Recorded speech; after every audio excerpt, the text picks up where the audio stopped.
શ્રી ગઢડા પ્રથમ પ્રકરણ વચનામૃત. જય સ્વામિનારાયણ.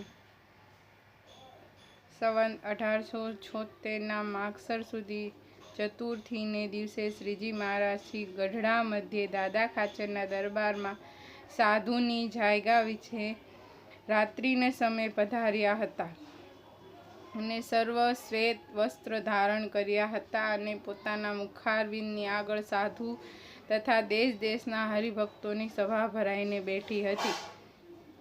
પછી શ્રીજી મહારાજે પ્રશ્ન પૂછ્યો કે કયું સાધન કઠણ છે? ત્યારે સર્વ બ્રહ્મચારી સાધુ અને હરિભક્તોએ જવાબ દેવાની કોશિશ કરી, પણ એનાથી ઉત્તર થયો નહીં. પછી શ્રીજી મહારાજે કહ્યું કે લ્યો, અમે ઉત્તર કરીએ. જે ભગવાનના સ્વરૂપમાં મનની અખંડ વૃત્તિ રાખવી, તેથી કોઈ પણ સાધન કઠણ નથી. અને જે મનુષ્યના મનની વૃત્તિ ભગવાનના સ્વરૂપમાં અખંડ રહે છે, તેને તેથી બીજી અધિક પ્રાપ્તિ શાસ્ત્રમાં કહી નથી. જે ભગવાનની મૂર્તિ છે તે તો ચિંતામણી તુલ્ય છે. જેમ ચિંતામણી કોઈ પુરુષના